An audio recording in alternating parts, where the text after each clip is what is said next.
The Power of the Dog, filme dirigido por Jane Campion, conhecida por O Piano, de 1993, baseado no livro homônimo escrito por Thomas Savage. Foi traduzido, acho que a princípio, como O Ataque dos Cães, não sei se vai se manter assim, mas o filme vai chegar na Netflix oficialmente em dezembro. Eu assisti ele já por conta que ele foi distribuído em um festival, se eu não me engano, o Festival de Veneza. E é um filme que eu estava muito de olho, que estava muito no meu radar. Afinal, ele é protagonizado por um dos meus atores preferidos, que é o Benedict Cumberbatch. Ele é um dos protagonistas do filme, né? Inclusive, o Cumberbatch vai fazer ainda um outro filme esse ano, que é o The Electrical Life of Lois Lane, com o Taika Waititi também, né? Então estou muito de olho nesses dois, além, é claro, do Homem-Aranha 3, que ele vai participar, e Doutor Estranho no Multiverso da Loucura 2. Mas para quem não conhece as obras do Cumberbatch além da Marvel, nossa, eu recomendo muito, ele tem muitos filmes bons. O meu favorito até o momento, inclusive, é O Jogo da Imitação. Bom, e aqui, o papel dele, aliás, o papel de todo mundo aqui, mas principalmente o dele, é um papel extremamente desconfortável.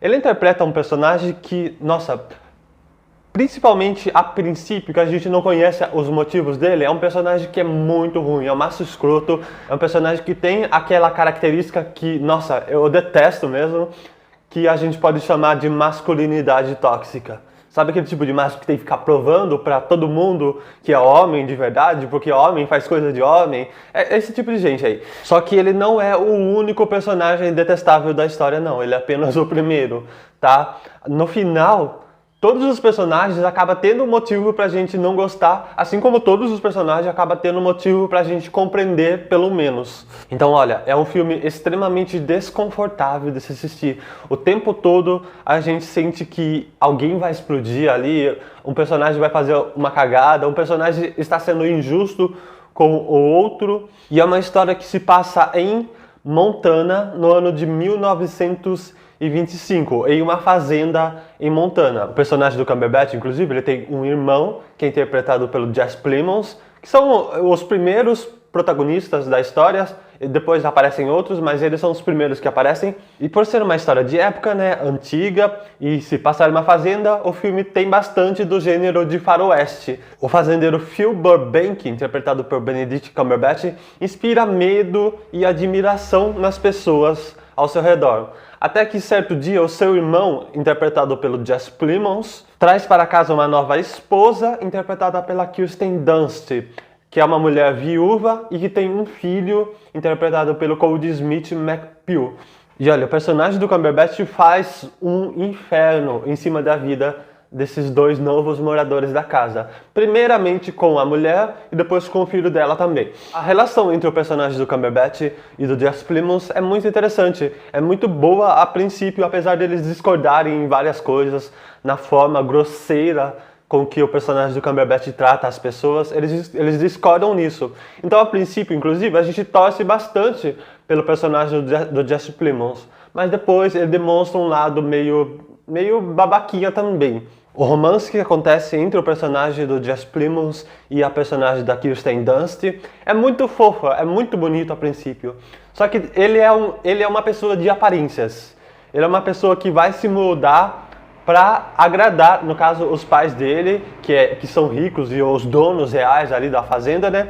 E quando os pais dele vêm ali na fazenda, ele faz ela aprender piano do dia para a noite, faz ela fingir ser uma donzela que toca piano maravilhosamente bem, sendo que na verdade ela tinha aprendido a tocar na semana passada. E ela estava super nervosa, quase infartando ali de nervosismo para tocar em frente aos pais dele. Isso por si já encadeia em um novo trauma nesta personagem. Então é uma sequência de traumas que vão vindo à tona aí. É por isso que a minha coisa favorita, a coisa que eu mais gostei nesse filme é o estudo de personagem. É a forma com que a gente vai aos poucos entendendo a mente daqueles personagens. Mesmo os personagens ruins mesmo, que a gente odeia a princípio, como o personagem do Cumberbatch, a gente percebe que muitas das coisas que eles fazem é porque eles projetam as próprias inseguranças nos outros. E era uma panelinha ali, né? Uma época muito atrasada ainda. O conceito de sexualidade não existia nessa época. Então quando aparecia o garoto ali que queria ser cirurgião, por exemplo, vestido de uma forma mais bem arrumada, no meio de um monte de cowboy sujo ali, o que acontecia com a pessoa que era diferente? Era humilhada, era bulinada, era zoada por todos ali, né? É esse tipo de panelinha que não permite que as pessoas sejam diferentes. Quem tenta ser diferente é discriminado. Aí se você tem o desejo de ser diferente, ou você escolhe fingir que você não é diferente, né? Aí gera esses traumas, essa masculinidade tóxica, como acontece com o personagem do Cumberbatch. E dependendo do caminho que esses traumas seguirem, né? Realmente torna o ser humano um lixo de ser humano, um lixo humano. A história do filme já é meio agressiva em si, mas o filme tem umas cenas de violência com os animais. É uma fazenda, mas não é aquela fazendinha da Disney onde os animais são amiguinhos, não. É uma fazenda como as fazendas reais normalmente são, né? Infelizmente. Feitas para arrancar o couro dos bichos, para decapitar as galinhas e essas coisas. Inclusive tem uma cena que o personagem do Cumberbatch arranca os bagos ali, as bolas de um animal a sangue frio assim mesmo. Nossa, que coisa horrível. E tem muita violência recorrente mesmo contra os animais. A gente vai vendo isso ao longo dos filmes. Como, por exemplo, em uma hora que o personagem do Cumberbatch explode de raiva ali, batendo no próprio cavalo. Sabe, não tinha ninguém pra ele descontar, ele desconta no pobre do bichinho indefeso, tadinho. São elementos que tornam o filme difícil de assistir, muito desconfortável para absorver, e é um filme que tem que ser desconfortável mesmo. A gente tem que ter essa sensação de que aquilo ali não está certo, de que tem algo errado acontecendo na cabecinha desses personagens. E eu adorei a forma com que isso foi entregue, eu adorei o roteiro do filme, adorei a fotografia do filme, os cortes são bem dinâmicos, o filme é dividido em capítulos porque o tempo avança bastante durante o filme. E por conta desse avanço grande no tempo, né, obviamente a emoção, o caráter até das pessoas, né, acaba mudando com o decorrer do tempo. E essa transição, essa mudança de caráter dos personagens, normalmente é muito sutil, muito realista. Gosto muito disso, só que tem um final.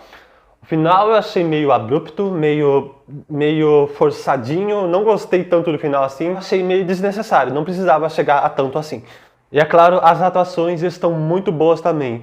O meu destaque é pro personagem do Cumberbatch, porque ele é um personagem que faz as coisas acontecer ali, né?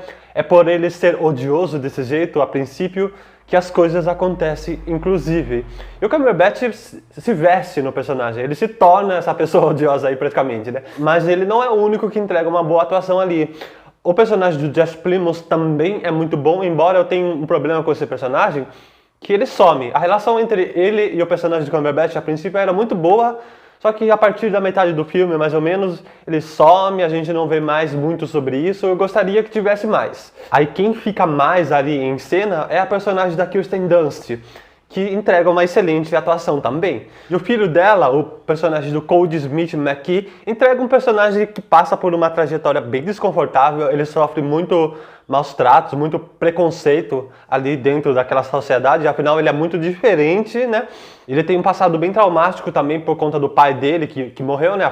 Como eu falei, a personagem da Kirsten Dunst é viúva. E eu gosto muito, é muito bem expressiva, muito bem explicada a forma com que esses sentimentos do personagem é entregue pelo Kodi Smit. Então é um filme que eu discordo um pouquinho do final, mas o caminho ali, né? O estudo de personagem, a forma com que os personagens se transformam ao longo do filme, pra mim, é uma coisa que é sensacional, me deixou vidrado, me deixou grudado no filme pra me entender a mente desses personagens. Então, para O Ataque dos Cães, é isso? The Power of the Dog, eu fecho com a nota 8. Comenta aí embaixo o que você achou do filme, caso já tenha assistido. Muito obrigado pela atenção e até o próximo vídeo.